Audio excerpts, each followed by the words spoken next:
Take off that ridiculous thing. Why? I kind of like it. Well, you can't see your eyes, so. Well, I don't know if you can hear me that well either, but hey guys, welcome to our long-awaited and long-questioned about... We gave you guys the weekend, that's why. ...review of Star Wars The Last Jedi. I'm going to do that a little bit, adjust that a little bit. Hey guys, it's me, EnoshFett, along with the lovely... Grand Tiff Tarkin. That's right, and so we are talking about some really important Star Wars stuff right now, and that is Star Wars... Last Jedi. The Last Jedi. All right, so I'm gonna put my glasses on here so you can see you guys. So I can see you guys a whole lot better. Hey, so here we are. We're on the flip side of having seen The Last Jedi. Now we have seen The Last Jedi twice. So far. So far. We'll be seeing it. We'll be seeing it more here in the coming week, I'm sure. So going into this movie, a lot of hype for the movie. A lot of hype, Tiff. And I honestly don't think now, coming out the other side of this movie, so to speak, I don't think that there was a win situation for some of the people in the story. For people should who we made make the a movie. disclaimer for anybody watching live that this does have spoilers? Yes, so if you're watching this live, this does have spoilers. It says spoiler review in the title. I made sure that I put that in there. So it's our spoiler review. I'm sorry if you happen upon this video while we're doing it live. Put this on pause and then come back to it. It'll be here when you come back after you watch The Last Jedi. Go watch The Last Jedi right now. It's in theaters now everywhere, all right? So go see it, all right? So I just think that there was a no-win situation for Disney and for Rian Johnson in making this movie, because you can't please everyone. You just can't. Nope. And this movie has just been swamped with people's theories and ideas, and we've done theory videos.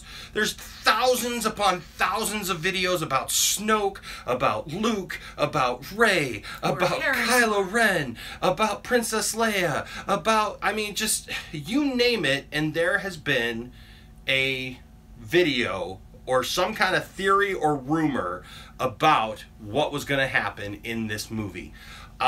So let's first talk about just the movie in general. I think the movie looked great. Yes.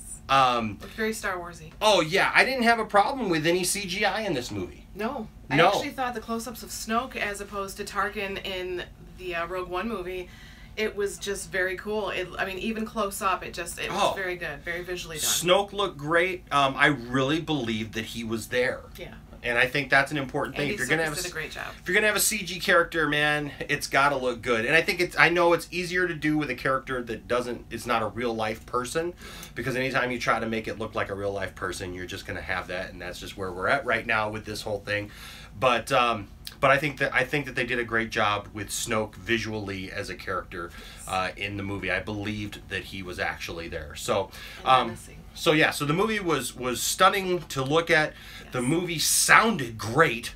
John Williams, let me tell you something. He got me right here in the feels. Yes, he did. So many times with this movie.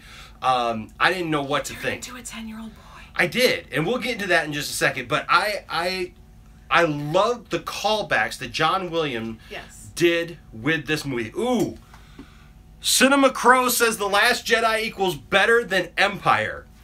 Now, okay. This is one of my. We'll get there in just we'll get there in just a second. Hold on to that thought. So the music, though, I loved how it harkened back to the original trilogy. So many of those great themes that came back, whether it was Luke's, whether it was Leia's, I mean, just... Even that little tone that came up with Snoke in the throne room. Oh, yeah, I mean, you even had Palpatine's, the Emperor's theme that came back when we hit the throne room scene. So, I mean, just so many cool things like that. So, you know, usually I would save this till the end. I will tell you this, though. I won't tell you my rating of the movie, but I will tell you this. Empire is my favorite movie. Period. Star Wars movie, anything else. The Empire Strikes Back is my favorite all-time movie. Childhood. Since I was a child, every time I see it, every time I hear something about it or think about it, it brings me back to my childhood and just different points of my life, and so no matter how good a Star Wars movie is, and I'll just put this out here, okay, because I want everybody to understand why I'm saying what I'm saying. So no matter how good a Star Wars movie, it could be the very best Star Wars movie ever made, and I would still say Empire is number one, because it's just got a special place in my heart, and the things that happen in Empire, I think, are crucial. Jedi is very close for you. But holy crap, if The Last Jedi didn't take that number 2 spot, and I mean a number 2 that is not closely, that is not far behind back here somewhere, but I mean a number 2 that's like inching up on you, and just right there with Empire. Made you laugh, made you tear up, oh my goodness. Jump. So in this movie, Tiffany, yes, I cried like 4 or 5 times. More than I did. Did you cry? Yes, I did. Did you cry? I'm a grown man. I cried, man, at this movie. And then there were moments where I felt like I was going to literally burst out of my skin. I was trying to kick him, and he's like, "This is my Star Wars. I will react how I want to." Oh, I mean, just there were things that happened that I saw on screen that I just started shaking my fist, not in anger. Out of excitement. Out of so much excitement, because I couldn't just run around the theater screaming how awesome it was. Kicked out. Oh, the guy sitting next to Tiffany on the other side. He literally at one point kind of went, "Is he a kid or a man?" And I'm like, yes, I am. Yes, I am. So, Tiffany, yes. Overall, what did you do? What are just your overall thoughts on the movie? I just thought when you're taking 2 different directors that it was actually, I thought, very seamlessly done, the way that they worked together, and the story that was from The Force Awakens up until this movie. I think they did a great job in incorporating new characters and getting us to like them right away by the way the story was told. Yes. I thought musically it was awesome. Visually, the things were very tasty, if I can say that. It's a word to explain it. Tasty. It was just very, very well done. Very exciting, very awesome to see. Just like so many times that we're just like, oh, yes, he did that. He put that in the movie. And then just seeing how that it, continued the storyline. And just, it was like watching a space soap opera. Oh, trust me. Cinema Crow, let me tell you something. I am beyond upset when I have read some of the things that people have said about The Last Jedi. It blows my mind, and I have friends, and if my friends are watching this, I'm just telling you, I still love you, because I have to, because I'm a Christian. But he also disagrees because we thought there was a lot of awesomeness in the midst of... No, I just don't understand. I guess it's when you think something, when you feel personally that something is so amazing and so encapsulates what you want to just see in Star Wars. To just see and experience and feel. And then somebody says to you that they didn't like that, and that it was awful, and that people are saying it's horrible. And I even saw today that they have started a petition. This is the stupidest stuff I've ever heard in my life. I saw somebody today started a petition to get Star Wars Episode 8 removed from the official canon. First of all, that's not going to happen, folks, okay? That's never going to happen. But second of all, just how dumb is that? That doesn't even make any sense to me when the greatness that I just witnessed on the screen twice now, and will witness a few more times. I can't even grasp it, right? And, Chris, I would love to sit here and say that those people who didn't like the movie are just not true Star Wars fans. But I understand it, and so we're going to talk about that a little bit. The hype moving into this movie, I think was too great, because, like we said, there were so many people with theories and thoughts of what they should... Unrealistic expectations. But not only that, but here's the thing. They had 2 years. People had 2 years to formulate where they thought these characters were going. And I think we as Star Wars fans, we have just been accustomed to... over the last few years, because we've had a lot more Star Wars material. See, I remember the dark days of Star Wars after 1983, when we got nothing, all right? We got no new movies. We got no nothing until the mid or early 90s, when Timothy Zahn's books came out. And so we had nothing to go off. So we just appreciated the Star Wars that we had. Now we got cartoons, and we got comic books, and we got, online stuff, and it's just a ton of stuff. And now we live in the the world of YouTube, and we live in the world a now world. Yeah, it's a now world, and so every day there's thousands of new things coming up. Ewok Adventures, yes, Chris, I know. We had Ewok Adventures in the Droids, cartoon show as well. Oh, don't forget the Christmas episode. Well, that came out in '78. That was a whole other thing. But I'm just saying, there was a dark time where none of my friends were even into Star Wars. I remember I had a friend of mine who had a VCR, which was a big deal back then for those of you who don't remember, boys and girls. And he had a copy of Return of the Jedi.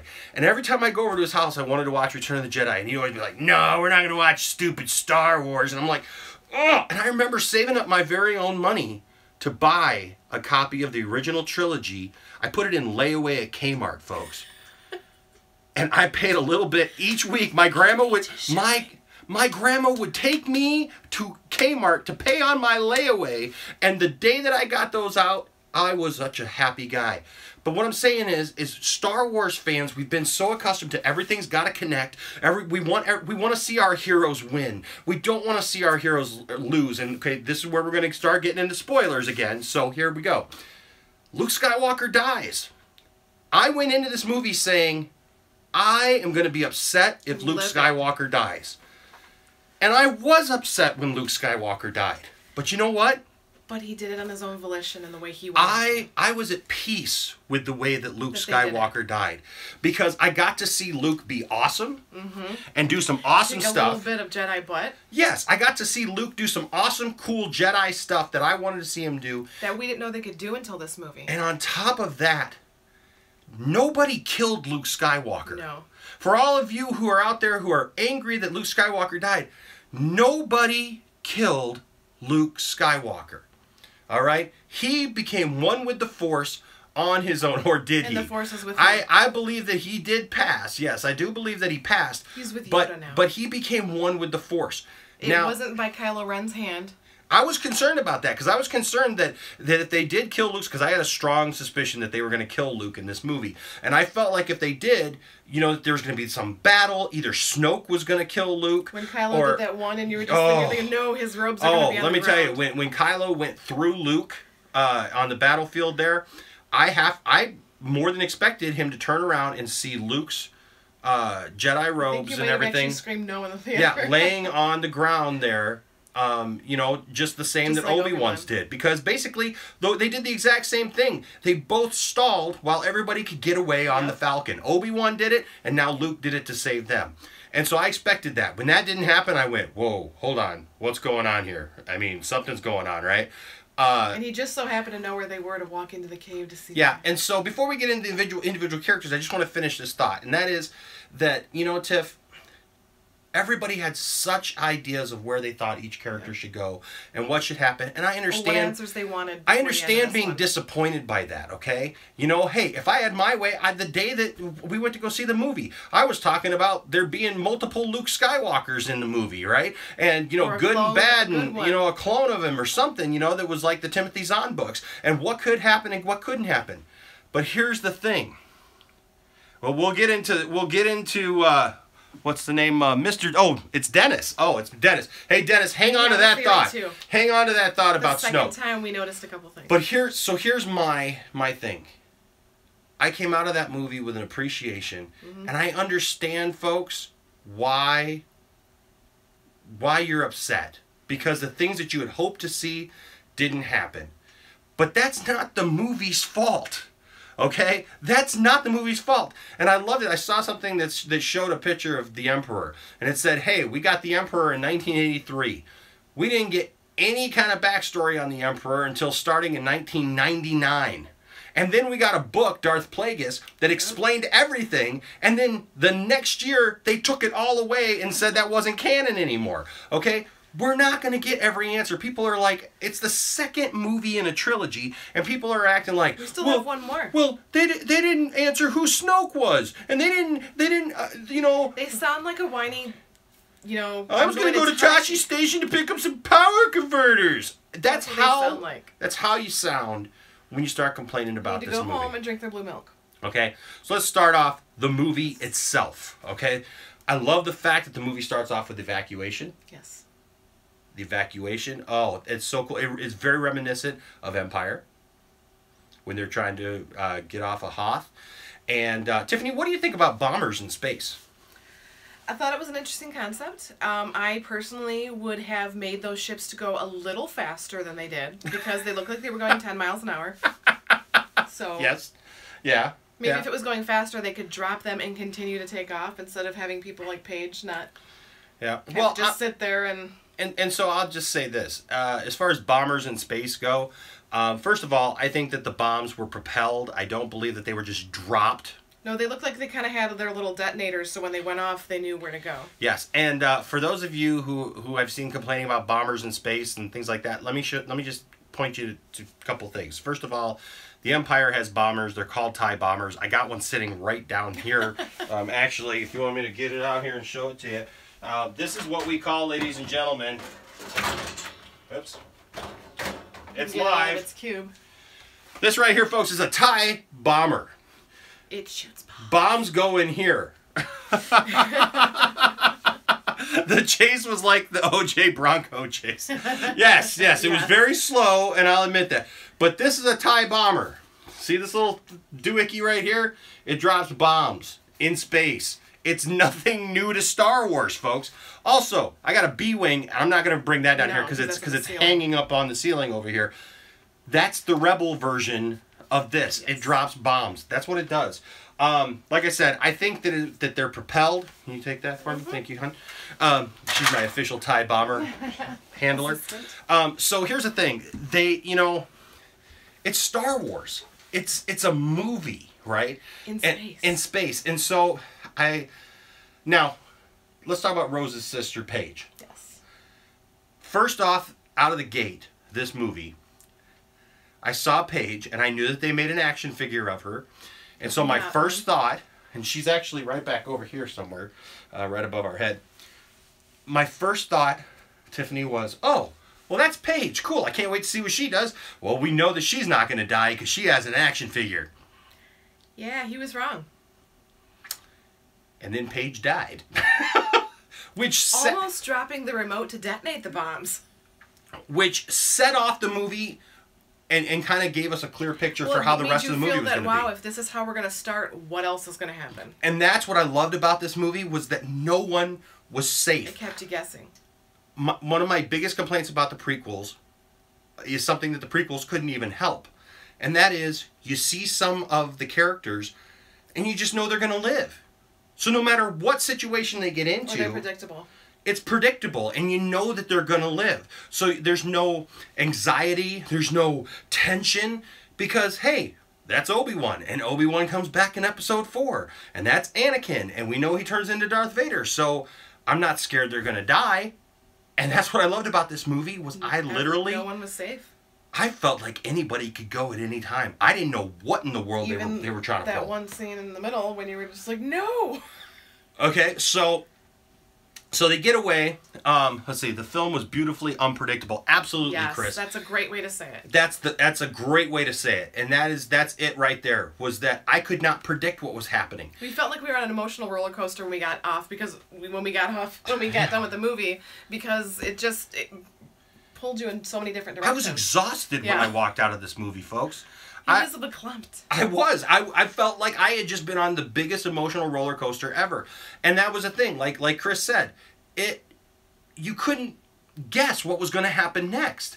Because they threw all the rules right out the window that you normally would have. Or if you did get one thing right, they twisted it and did something else. Every time you thought you knew what was going to happen next, they didn't do that. And that was a beautiful thing. So they get away, and then they get into this situation where they're being chased by the First Order. I like the interaction between Leia and Poe because it makes Poe a better character. Yes. It sharpens Poe, and the fact that he's getting in trouble and Leia's looking at him that way, I love that. But then there's the slow chase. The fact that the only one that said I have a bad feeling about this was the actual droid and Beep. Okay, so we just found this out today. Because Leia was like, I agree with the droid. Yes. So we just found this out today, and I had no idea that this was. A lot of people complaining about the fact that we don't hear the phrase, I have a bad feeling about this. Apparently, BB-8 was the one who said it. When Leia said, I agree with the droid there, that's what he said. He said, I've got a bad feeling about this. Okay, so it wasn't obvious to us, but that's the great part of this movie. Nothing was all those obvious. Little things that kind of were woven in. Oh, so I don't know how many of you else had heard that, but I heard that today, and I was like, wow, okay, I like that. I think that's cool. But now let's talk about the couple of things that, because then it gets to this point where they're in this kind of chase, this slow motion chase that went on forever. And it showed how awesome of a pilot Poe is, though, when he was like going through the fire and whipping around and coming right back. Oh, that part was awesome. Oh, I thought that's what you're talking about. No. When he dropped gears on the X-wing and like flipped the X-wing down, I thought I was watching an old episode of the Dukes of Hazzard or something, man. Right there, that was sweet. All that I'm talking about. Once they get away, it's Poe and Duke Luke. Yeah, Poe and Luke. I like that. Okay, so they get away though. Right, they blow up the dreadnought, and that's cool. What did you think of the humor at the beginning of the movie? I actually liked it because I thought it kind of like you saw what happened with Paige in the fight scene and all these people that were just dropping left and right away, and so I thought you needed a little humor to kind of even it out. Still holding. Yeah. Still holding. Okay, so anyway, if you see Hux, can you tell him something for me? Yes. So that's fine. They get away, and then they get into this long chase that takes the rest of the movie. My only problem with this chase of them of the First Order behind the Republic ships, I question why the First Order couldn't just speed up a little bit. Yeah, really, and catch up. Kind of catch up a little bit. Be like, gotcha. I don't know, but so it is what it is. Then we are introduced to Rose. Mm-hmm. Rose is a character I liked better than I thought I was going to. Yes. I didn't think I was going to like her character at all. I mean, come on, her first scene with Finn and she tases him. She tased him. Don't tase me, bro. Well, in her defense, she just lost her sister who was fighting for the rebellion, and she thought he was leaving, so... Yeah. So, I know a lot of people don't like the Canto Bite stuff, but I will tell you this. I liked the Canto Bite stuff. I thought it showed a different area of the galaxy with different people, and it set had a little music scene just like it did at like Mos Eisley and all the little things. It set up the fact that there were people in the galaxy who were profiting off both sides of the war that has been going on for generations. And they showed that with the ship that DJ took because they said, "Oh, let's see who had this before." And he goes, "Bad guys. Oh, and even the good guys on this side." So he was doing both. And we're introduced to the kids. Usually I wouldn't probably like something like the Space Horse Race, but those were a little cute. But I kind of dug it. I thought it was kind of cool. How they brought that in and they saved the horses and they met those kids and everything, and they passed off the ring, the rebel ring, to the kids. I thought that was all really special. I liked it. I didn't have a problem with any of that. I liked that better than the thing that Luke milked. Okay. I'm just saying, I'm sorry. So I'm trying to hit a lot of these other points about the other stuff, and then we're going to talk about the Luke and Rey stuff. But I like the space horses. Yeah, so I liked all that. DJ, I didn't really think that they needed Benicio del Toro. Would have been a better Thrawn. Yes. Just saying. But I don't think that they needed Benicio del Toro to play that character. No. That character could have been played by anybody. So I don't really know how I feel about... stutter and... Yeah, I don't know how I feel about him as a character, so to speak. They needed somebody to betray them. Unless they bring him back and do something else in the next one. If they do something else with him, I'd be interested in seeing what that is. But he got paid off like Han. Yeah, he got his credits and he was gone.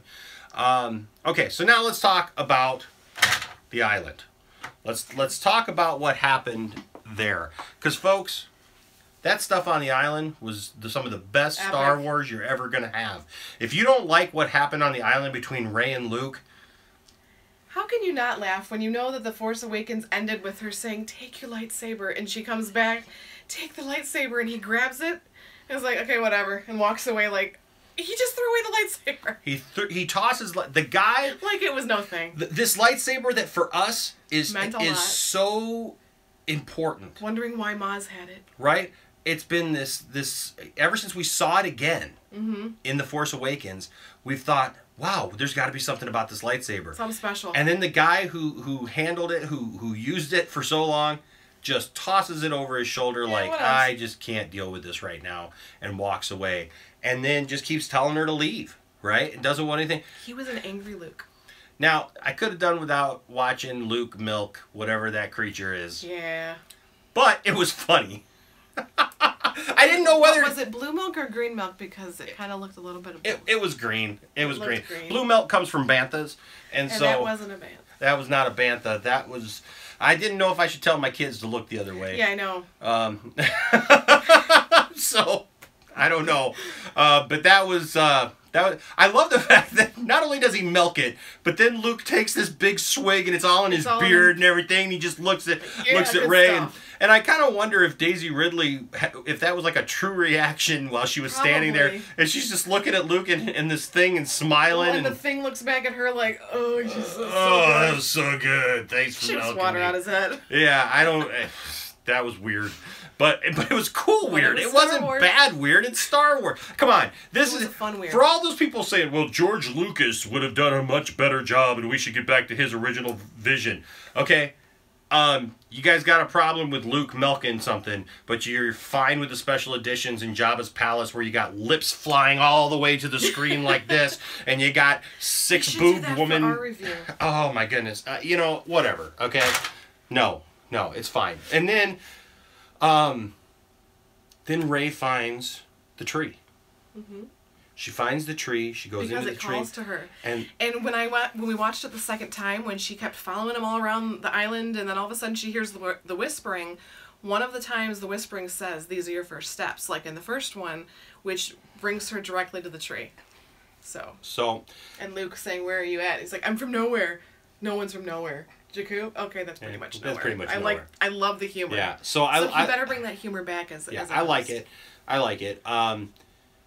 And then, you know, he's trying to find out a little bit about her and everything, and wants to know why she's there, because I think he had a suspicion that there was something to do with the Force that brought her there. He technically couldn't feel it then if he wasn't using but I think that he had a suspicion, even though he wasn't connected with the Force.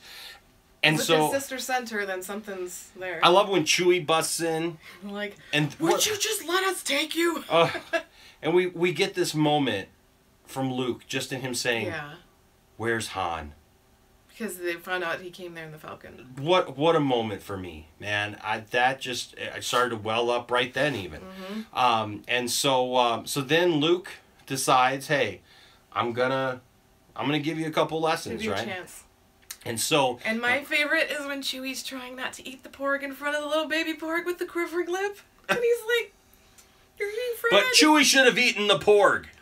It was dead. He also thinks that when the porgs were playing with the little lightsaber, that the one that was stepping on it should have just pierced him. Oh, that would have been awesome. I'm sorry, that would have been sweet if when the porgs were on the lightsaber, and if the one had accidentally set it off. On it, like, what's this? Like he's hitting right on the switch too. So like if he would have hit the switch and the lightsaber would have gone through the porg, even if it was off camera and you heard like, that would have been awesome. Okay, that would have been super cool. I thought they were adorable, but here's the thing: I want a murder of porgs. Why didn't Chewie eat the porg? I think I want to believe Chewie ate the porg off camera, away from the quivering lipped porg. Yes, because the porg was already dead.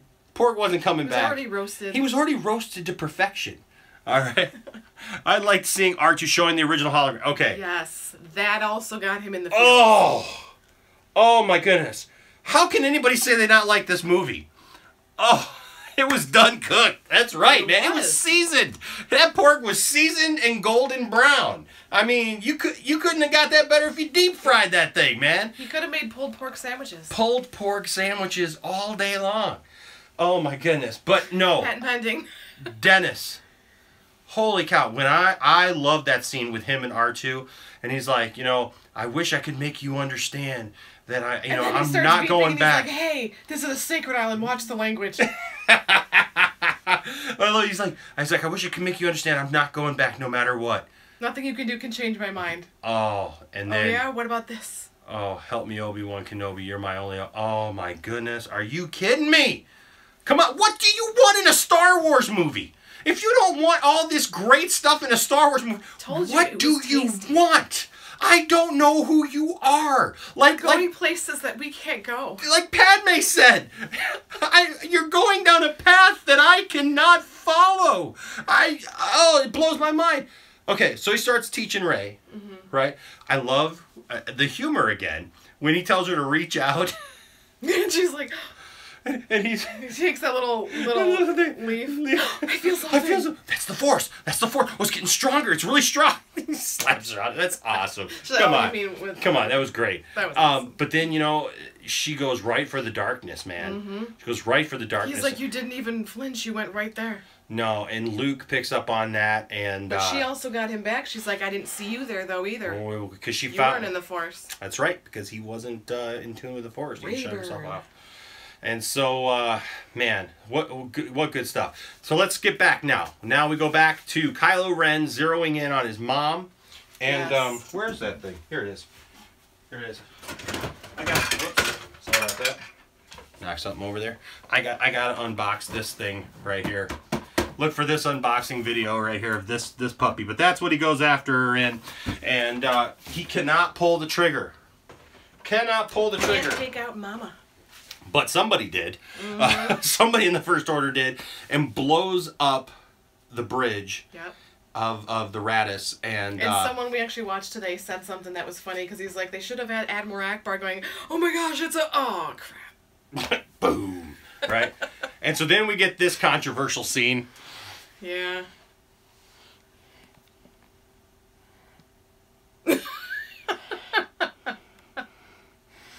Right there, that controversial scene right there. Superman. Picked her up today. Picked her up today at Meijer.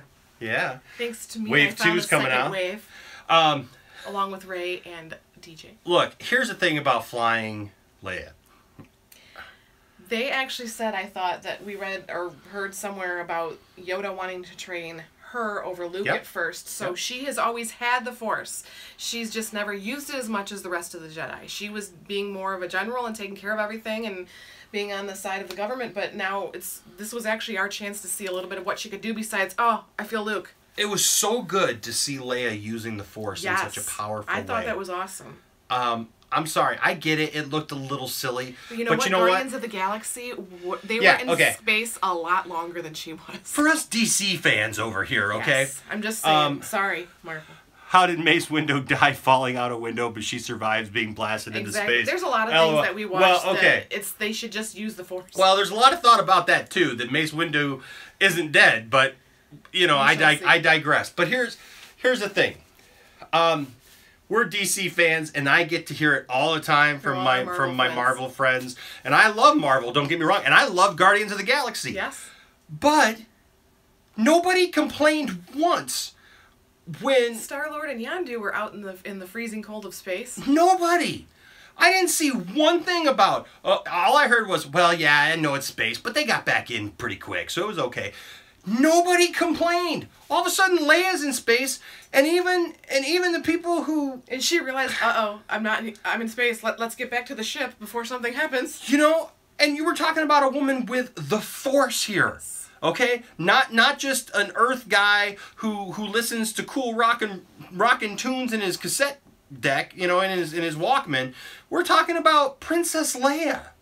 And she, when her finger twitched like that, because when she was floating and flipping in space, that's when he kind of went, no, this is not the way they take her out. No, please. I was like, oh, please, because they go right away from it. Yeah. Right when it happens. And then plus with the quiet, and all of a sudden that was also. You're just led to believe that she just got blown away. In the middle of the movie, not by her son. But she was in the back. She wasn't near the front, and so the attack happened there. And then it wasn't her that got blown up. It was the force of being sucked out into space. And so the thing is, she used the Force, she got back to the airlock. A lot of people are saying there's no airlock there. There was an automatic airlock that airlocked as soon as the bridge got breached, there was an airlock that went right then. I'm sorry you didn't see it, but it was there. I don't know what to tell you, but that happened, and I get it. It looked a little silly with her flying towards the ship, and I get all that. But it's a Star Wars movie. And there are so many sillier things that have happened over the course of this saga. Jar Jar Binks. That to sit there and pick on this as a sticking point that it's bad, I can't follow you on that. I'm sorry. So then we go back to the island. And Luke is teaching Rey some stuff. And she's also having some psychic connections with Kylo. And he said something actually in there that kind of foreshadowed what happened with Luke at the end. He does. The first time that they meet, he says to her, because he's wondering how this is happening, how they're talking to each other. Like, especially since he can't see where she is. He says, "You're not doing this." He says, "Because if you were to try to do this, you would die. This would kill you. This would kill you." So he knew about some kind of Jedi force projecting, to be able to say that. And this is not the first time this has happened. You know, I wasn't even thinking about this, but then I was reminded just today that this happened in Star Wars Rebels last season when Yoda projected himself and came to Ezra, and we got to see that. Get him out of the Jedi Temple there. So, you know, what are you going to do? I'm sorry. It's stuff that's all canon already. Things that are coming out though that we are realizing they can do now. Yeah. Or even with Yoda hitting Luke on the head. Yeah. So we're going to kind of fast forward through here because there's a lot of stuff that happened in between, but fun stuff. But you know, just the connection there, how Kylo has a version of what happened to him. Yes. Luke has a version of what happened to him, and then there's the truth. Okay. Nobody's perfect in their, you know, Jedi-ness. in their stories or whatever. But I like seeing the first ever flashback in Star Wars. Yeah. And you know what? We got to see Luke with his green saber. And it was interesting. That's the only time we saw sabers cross. Yep. In that movie. People had sabers and they fought, but not saber to saber, except for when Kylo was trying to stop Luke. Yep. Yep. Because even when they were on the Salt Planet, they were holding them and they were like doing like the Matrix move, but they still never crossed. Never clashed. So we got that. Then Rey wants to take Luke. Luke doesn't want to go.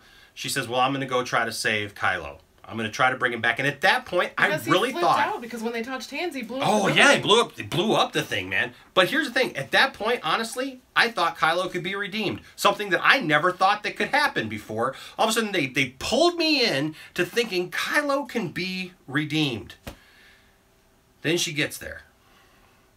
And man, if that's not some Return of the Jedi stuff, I don't know what is.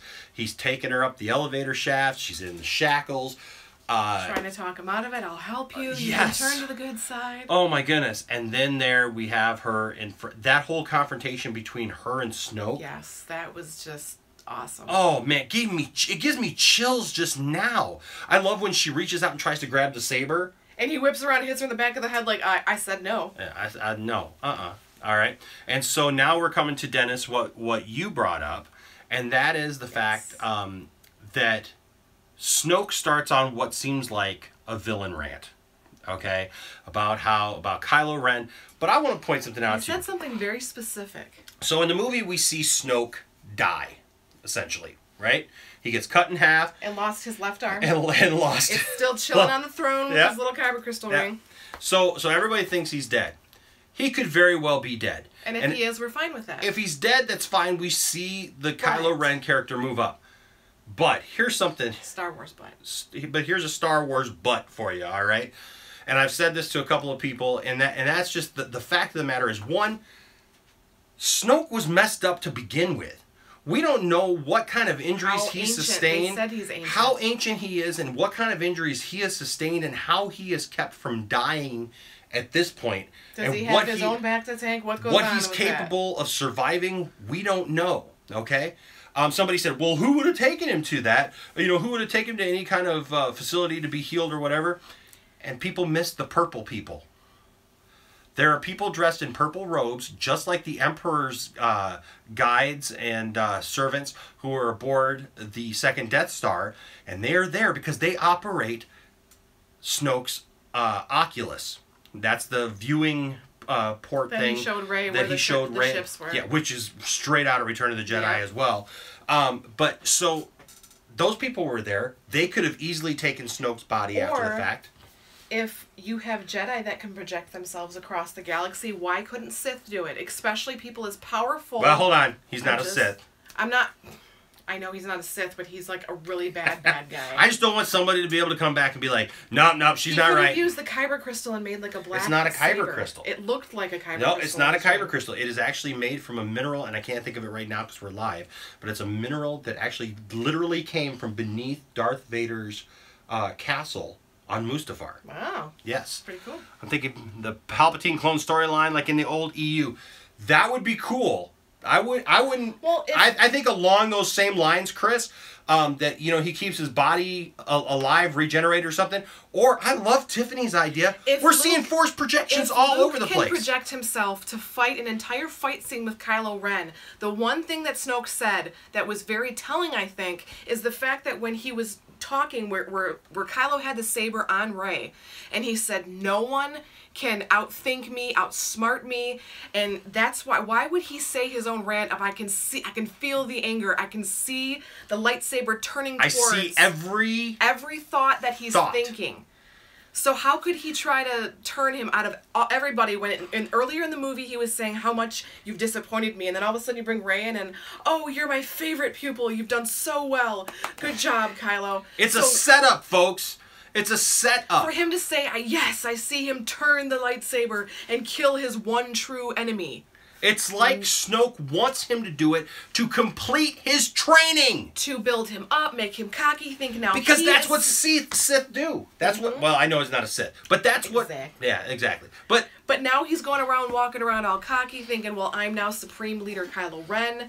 And you got Hux, who's getting hit up all over the time. He's getting thrown around by Snoke. He's getting force choked by Kylo. But that's just one thing that, like I said, I could be way off base, and we'll find out in 2 years when they show us the next one. But if he was saying all that stuff, why kill off the biggest baddie that they've had in the last 2 movies just that quickly by Kylo Ren? And here's the thing: if it turns out that he is dead, then fine. I'm happy. But folks, stop complaining. You know that we will eventually get an answer. On Snoke. J.J. Abrams is helping finish out this trilogy. Even if it's not in the films, we'll get a book. Yep. We'll get something. Well, Paige and Rose read a book before this movie started. We will get something, folks, that explains Snoke to us. You don't have to freak out about it. It'll be explained at some point, no matter if he's alive or if he's dead. But I think, quite personally, I don't think his story's done. Well, plus, let's talk about this. Snoke says that it was him who connected Rey and Kylo's mind so that they could see each other. Because he preyed on Kylo's weakness of him struggling with both sides. When they're separated at the end and she gets on the Falcon and getting ready to take off. He picks up the gold dice and he looks up and he sees her. They make eye contact and she shuts the doors to the Falcon. Unless all of a sudden Kylo gets this huge power that he learned that quickly, how else, if Snoke had mentioned in there that he was the one that connected them, how are they connected at the end? Yeah. Okay. If you have any ideas, tell me down in the comments, please. Yes. So then Laura Dern's character, Haldo. Love the purple hair. I'm just going to quickly go over that real quick because I love what she did. I didn't like her at first. I didn't like her at first. But I loved what she did. But I love what she did at the end to save everybody. Showed her sacrifice, and it even made Poe realize, wow. I can't even say save everybody because she saved like 12 people in the end. Well, with everything that happened, but it was awesome when they thought she was taken off and then realized, oh, she's jumping in light speed into our ship. Yeah. And so then we got stuff that's going on. I loved seeing Kylo and Rey fighting side by side. Yes, that gave you hope, cool. Thinking he was going to turn too. I really felt like, man, this guy is going to turn. This guy is going to turn and be good now. And then he says the Anakin line, "Come with me and we can rule the galaxy together." And she immediately, before he even gets it out, she says, Kylo, don't do this. Please don't do this. Please don't do this. And they fight over Luke's saber. You know, they got it hovering in the air there. Even broke it in half. Right. But you know what? I even think that the line that Snoke says when he has him in the throne room, you have Kylo kneel down and him before he does that thing with Rey. He even says that famed line. I'll get to that question. That dark rises with light to meet it. Do you think he's talking about Kylo and Rey, or do you think he's talking about the fight within Kylo? I don't know. Okay, so couple things. I was just asked, and I didn't see. She could have rammed Snoke's ship like 5 minutes earlier. Exactly. Yeah, but you know they didn't really. I think it happened in quicker time than that. But anyway, so the question was, Rey is a great Jedi because Rey is not a great Jedi yet. She's still learning. She is still learning. But here's the thing: The Force Awakens was about the Force becoming awake in people, in different people, in different things. Rey has a lot of natural abilities, just like Anakin did, right? Just like Anakin had abilities that he was blessed with growing up, that later developed, right? With her, she goes into it, that all of a sudden, she was awake. She said it's something that I feel that's always been there. It's always been there, but she was awake. That's why she knew what the island looked like. She knew what the books. She said, I've been to this place in my dreams. And the thing is, she already had good hand-to-hand combat skills. She lived on Jakku and had to fend for everybody herself. for everybody who's upset, that she beat Kylo in Episode 7. The thing is, she already had good hand-to-hand combat skills. We saw that earlier in the movie. That was already established. She was living in her own attic. You add the fact, though, that the Force became awoken in her. She got woke. And I'm not saying that she's the greatest Jedi that ever was or any of those kind of things, but there is something special about her. And that'll bring us to the end of the thing when we get to it in just a second. But and we're almost there. But that's the point of this movie, though, I think, is that if her parents turn out to be nobody, we're fine with that too, but I'm fine with that because Kylo was lying about that just to get her to turn. I think it's very possible that Kylo is trying to plant this lie in her, because it's very on the nose for him to say, you're not even part of this story, right?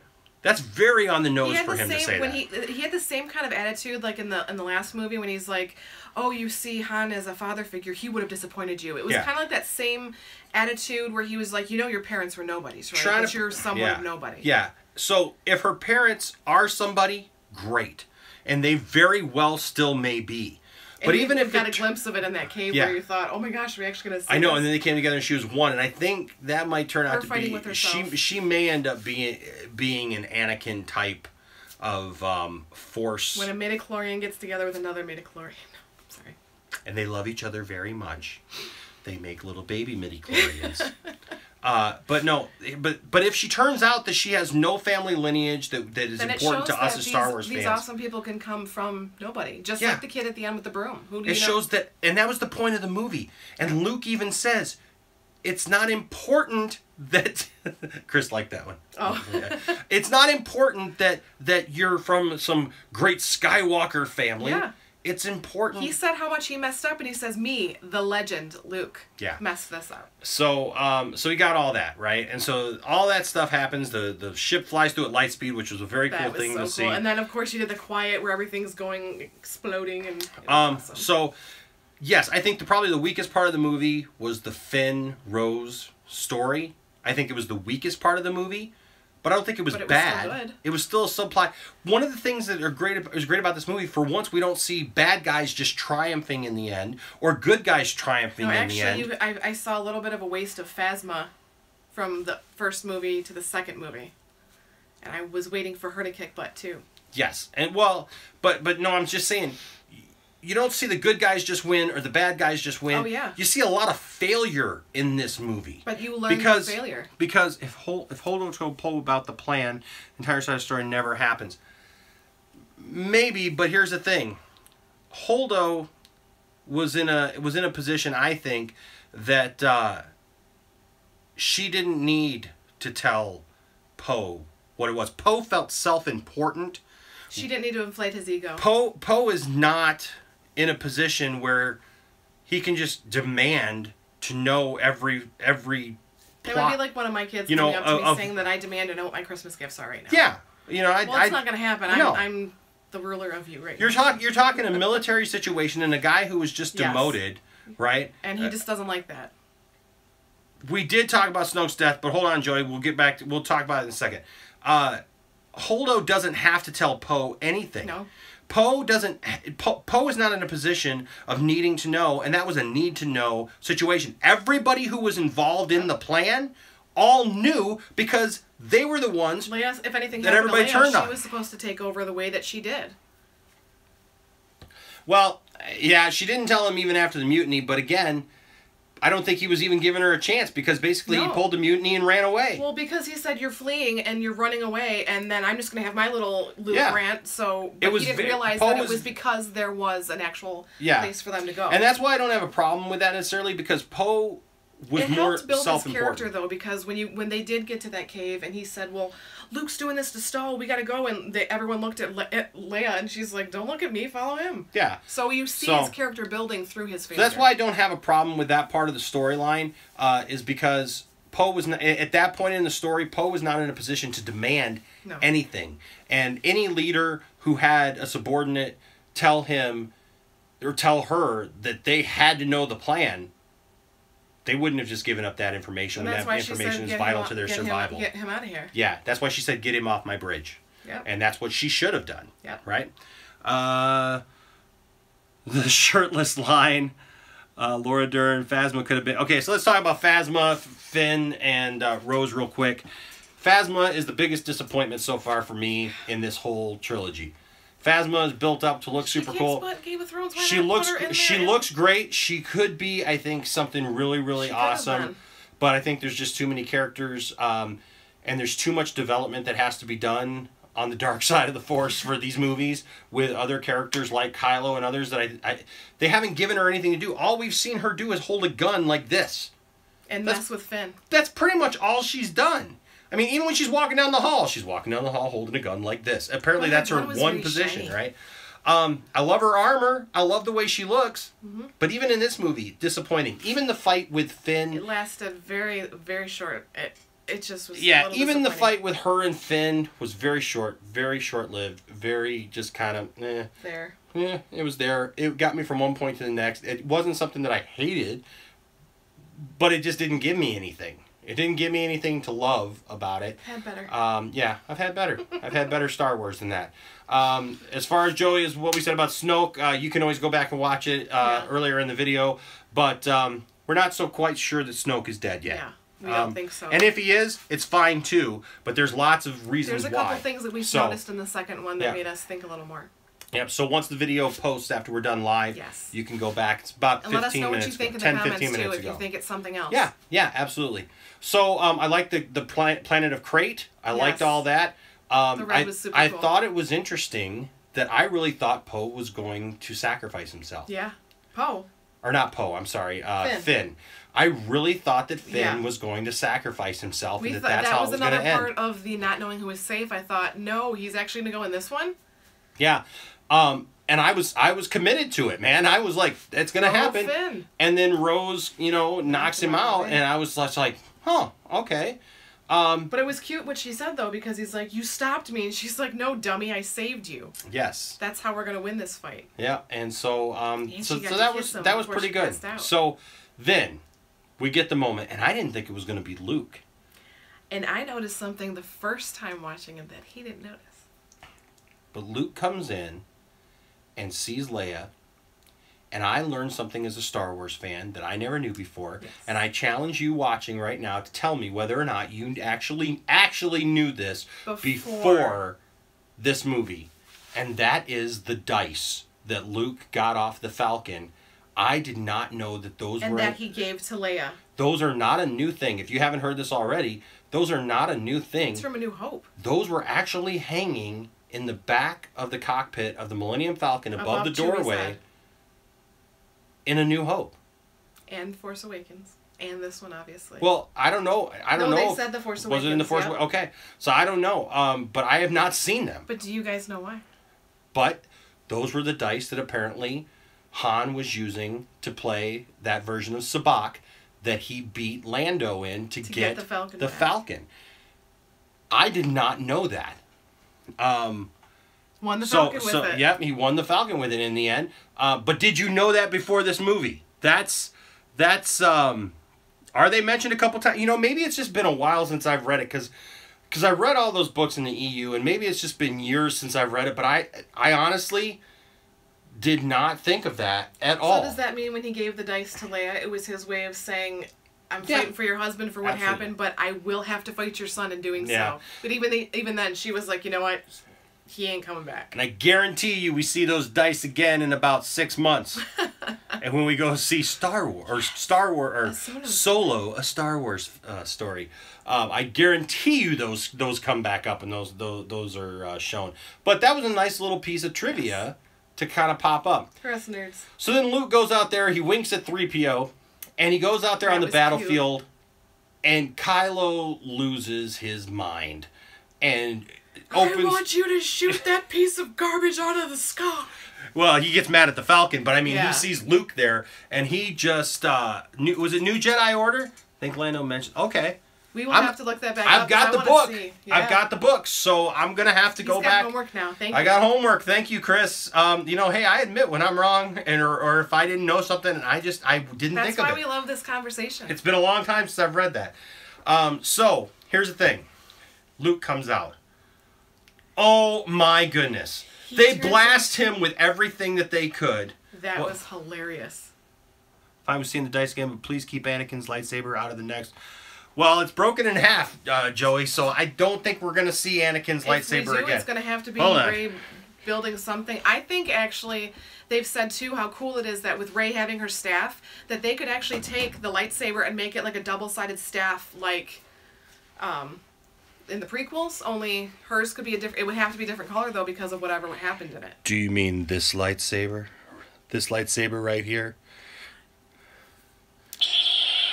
You can't see the color with the lights on. Well, you can see it. Yeah, you can see it. It's pretty bright. It's pretty good. So, anyways, but actually, that's a good plug for an upcoming video this next week. I bought an Obi-Wan lightsaber, and I'll be doing a review of that this coming week. But so the thing is, that lightsaber's gone. But so Luke, yeah, I like it, Joey. Luke gets blasted into the ground, and then who comes out? I love when Hux is like, "Do you think you got him?" And then Luke walks out. And does this, you lost it. When he just dusted his shoulder off, like, please, come on. That all you got? Are you kidding me? Are you kidding? I don't care that it was a projection now. Yeah. Okay, that's one of the greatest moments in Star Wars history, by far, to see Luke come out and do this thing. Like, yeah, he didn't touch me. Come on, bring it. He goes down there. They have a little bit of an exchange. But the first thing that I noticed in the first movie that he didn't notice at first is because of that general that walked out and made the red footprints, and you got Kylo when he's getting all ready and cranky. And I'm sorry, I was all excited about seeing Luke out there with a lightsaber. He twists his foot, and you see it scrape red. As soon as Luke stands out there, no footprints. Even when they're swinging around and doing the fighting battle, you don't see any red in the ground from him. And I didn't realize it was a hologram at the time, but I thought, wait a minute, why is he not making footprints? Yeah. And, you know, I think it sets up the fact that Luke projected himself younger. Yes, with a dark beard and a haircut, which I think sets up for the fact that we can see. He projected how he wanted to be seen. We can see especially Obi-Wan if he Kenobi. knew that it might be the last time he saw his sister. Then he also may have wanted to make himself look better. But I think that this sets up for the fact that we can see Obi-Wan Kenobi as a younger guy played by Ewan McGregor. As if Force ghosts can project themselves however they want to. Vader can be old in one and new in the other. Okay. So all that happens, we find out Luke is a projection, which was super cool, and I love how he just tells me, he almost says the strike me down line, but he says strike me down. I will be with you. And I'll be with you just like your dad. Oh, burn. Burn to the soul, burn. I mean, that just right there. That burn was lukewarm. Right. Okay. But I want to jump back. For a second. One word, Yoda. Yes. When I saw that little blue glowed head go across the bottom of that screen, that's when he was like covering his mouth because the guy next to me is looking over because he's like, oh, and that's when he started shaking. And upon seeing it the second time, the first time I thought he acted a little silly. The second time I didn't. No. The second time I realized he acted like Empire Strikes Back Yoda. And he didn't do anything crazy or stupid or weird. I think it was actually cool because you saw Luke going, I'm going to burn it down, I'm going to end this. And then when when Yoda realized he couldn't do it, he knew that she already took the books and had that, because when he said the line, she already has the knowledge that she needs, wasn't, hey, I've learned everything. She already had the books, so I'm going to strike the tree down. And he was able to, as a ghost, bring lightning down. That's another thing. Did we know that they could do that? No. So here's the thing. This opens up a whole new area of Ghost stuff. Jedi-ness. Because Ghost Jedi up to this point have basically sat there and told you stuff. Or looked at you with a smile as Return of the Jedi ended. Now we've got Yoda could hit him with his stick. Yoda bonks him on the head with his stick, and he hits him. He makes physical contact with Luke. They were not. And then he calls down lightning from the sky using the Force to burn down the Jedi tree. Okay, so if we get Luke to come back as a Force ghost, he can still kick butt, I think. Can you imagine how cool it would be to see in Episode 9 where Luke Skywalker as a Force Ghost comes back? Train her. He can train her, or he can just come back like he said, and I'll see you around, kid, and haunt the heck out of Kylo Ren for 2.5 hours. Oh! Fight with him, mess with him, and go like you think Kylo Ren is a frustrated, messed up guy now? Can you imagine not being able to do anything about the guy that you hate the most? Your dad wasn't a Jedi, but I am, so I'm gonna mess with you. Just poking his head around the corner like, sure you want to make that decision? I mean, you sure? I would do that if I were you. Could they, in the end? I don't remember them ever interacting with, and not in the movies they haven't. They talked, but I don't remember. I don't remember Yoda like being able to hit him or call down lightning. But well, he sits on a rock. Okay, but he didn't interact physically, like hearing a bonking of a stick hitting Luke on the okay, head. I understand in the end about, yes, he had to sit physically on a rock, so that has to do something. But he didn't, like, manipulate anything. It wasn't like he touched Luke. He even told Luke, and this changes this, I think, for a lot of us, because when Obi-Wan tells Luke before he leaves for Bespin, and he says, look, if you go fight Vader, we can't help you. Yoda can't. I can't help you. I can't he says, I can't intervene. It's not because he couldn't. It was because it was Luke's journey. Yeah. It was Luke's trial that he had to go through, and that's why he couldn't intervene with that. He could apparently have physical contact with others. We just didn't know that. We just didn't know that. I mean, so yeah, people, they can sit on a rock, but we have not seen anything like them using the Force to call down lightning or move things or hit somebody. And I'm the only one who thought Yoda looked kind of weird at first. I think it was the blue glow. I think it was kind of the... But I am grateful that it was the fuzziness of it, not the animation. Because I actually appreciated that the second time to see it, I mean, he's a puppet in this. And what I love is that he's not the mistake of a puppet, the monstrosity that Episode 1 did when it first came out. That was, I don't know what they made there. But this was a Yoda puppet that looked right. But it was good. A puppet with a blue glow, so maybe that's why it looked weird. Maybe that's why it looked a little weird. That's what I thought the first time, but second time was much better. Yeah, I don't know. But so Luke frustrates Kylo, beats Kylo at his own game. But how awesome was that, though, afterwards when he's sitting there and he's trying to get back on that rock for a second, and then he sees the two sunsets? Oh, an that emotional moment for sure. That was such a harkening back to the beginning. That was emotional really cool. moment for sure for me to watch Luke on that rock. And just hovering there. And then it just drops. Then hold on. He gets back on the rock though, sweating, and you know that he's struggling. And then they have this. He sees the sunset. This wonderful bookend. Yeah. And I agree. I would love to see an Anakin Force Ghost too. Yes. Dennis, I would love to see that. I would love to see Ewan McGregor come back as Obi-Wan. Heck yeah. Like we just talked about a couple seconds ago. I would love to see all that. And definitely we got to have Luke for Episode 9. Yes. Got to have Luke for Episode 9. And who's to say they don't all train her? Right? Who knows? But, man, when Luke is looking off into those suns. And you could just see him just like it was at peace. And that's it was something that Rey said, though. She even said when she came back in contact with Leia, she's like, you know what? He's gone. But it wasn't sad. It was like he was at peace. He was one. So it's like they even felt that in him as he left. Yes. So that's pretty cool. And it was a great bookend to A New Hope, to The Last Jedi. Luke starts off his path looking at that sunset with those two suns, and he ends his path looking at those two suns. They may be different suns, obviously. But it was still a callback. It was still a great callback. Wonderful. And then he just disappears. And then you even have that little thing like fly off the side there. The only thing that makes me sad, though, is just knowing what happened to Leia in real life. And knowing that she was supposed to have a much bigger role in Episode 9 and seeing how they're going to play that. Because they had finished taping 8 and they did a great job with this, but are they going to pick back up where this one left off? Are they going to say 5 years later and put in the crawl that, she died, doing what she could for the Resistance? So I'm very interested to see how J.J. Abrams takes it, because they did say that they were going to try and make this fitting for a princess. So whether they show a funeral, or at least make reference to it to let us know. I'm just interested in how they're going to do that by letting Luke go in this one and knowing we have to in the next for her. So, folks, that's the movie. That's it was awesome. They get on board the Millennium Falcon, and I don't know where they're going, but they got to go somewhere, and they got to rebuild. They've got to rebuild, and that's why she said, "What are we gonna do?" And she's like, "We got what we need right here." And then at the end, it shows the kid. He's sweeping. Yes, he uses the force to grab the broom, and he holds it there like a lightsaber. Looks at his ring and looks up.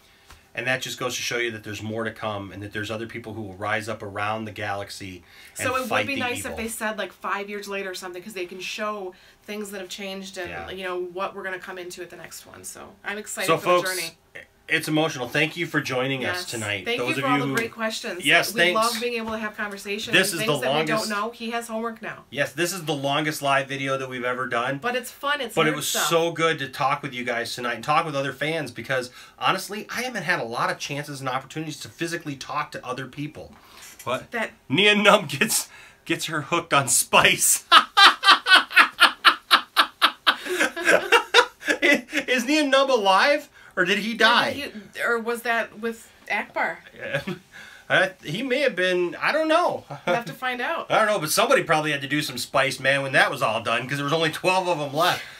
But, man, what a movie. Well, there was only 12 of those guys left, because remember they said that when they put the beacon out that everyone heard, but they weren't coming to save them. No, so they're going to have to regroup somewhere. Yeah. Maybe make some callbacks to Rebels. Like I said, this was a phenomenal movie. Yes. Phenomenal Star Wars movie. It wasn't perfect, but it was very, very good, and I love it, and it's one of my And you know why it was a great Star Wars movie? Because none of us predicted what it was going to happen. But yet it was still awesome. I still enjoyed it. And it was, man, it was so fresh. It was so fresh and unique in the Star Wars universe. And man, like I said, if Empire didn't mean so much to me, this would be, I'm getting verklempt right now.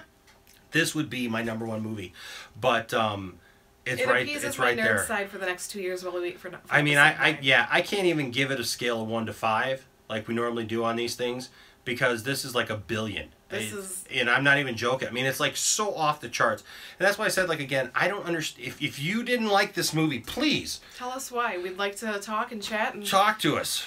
Let me know down in the comment section. If you're watching this video, if you didn't catch the live and you've actually watched this whole thing, let me know down in the comment section. Agree to disagree. Is that in the end? Okay. Yeah.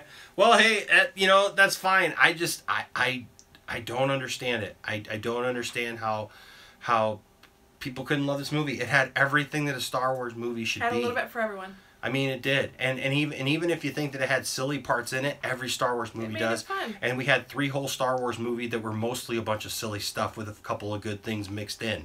So I mean, to have a few little silly plot points here and there in a movie now, I'm sorry, but that doesn't make the movie bad for me. And the movie's not bad. They all end up on Earth, and that's where we come from, and hear about a galaxy far, far away.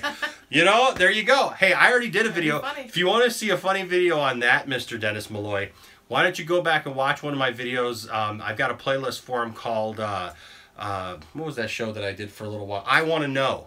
Yes. And the very first one is it was a show that I was doing for a while, and I'd still like to do it, but nobody's asked me a question in a while. And that was, I told people to email me questions or leave me comments and just ask me any question, and I would episode around that question. And I would research it and do an episode. I did things about oranges and apples and Christian music and all kinds of stuff. And I did a video. The very first one was somebody asked me, how far away is a galaxy far, far away? And I proved what it was theoretically how Earth is not that far away from a galaxy far, far away, and exactly how far away it is. I mean, it is far, but exactly how far it is, and how it connects to the movie E.T. Yep. Because E.T. was in, well, E.T.'s species was in episode 1, and so we know that they can get here somehow. And so, anyways, watch that episode. I think you'll like it. But in the meantime. Thank you guys for joining us. Thank you for your support of the channel. We really appreciate all you guys. We appreciate all of you who watch us. And I've gotten a lot of messages from people lately. They want us to do a recap of the first half of the season for The Flash. I have no problem with that. We love our and we're going to. So, all right. So, thank you guys so much. We appreciate each and every one of you. God bless. And until next time, I am, of course, EnoshFett. And I am Grand Tiff Tarkin. And may the Force be with you. And just go watch the Last Jedi. Watch it again. I was going to say The Force Awakens. Go watch The Last Jedi until you just like it. Okay? Yes. You'll get it eventually, hopefully. All right? Much training you need. All right, Chris, all you guys, Dennis, everybody for hanging out. Thanks so much, guys, and we'll see you next time. Bye-bye.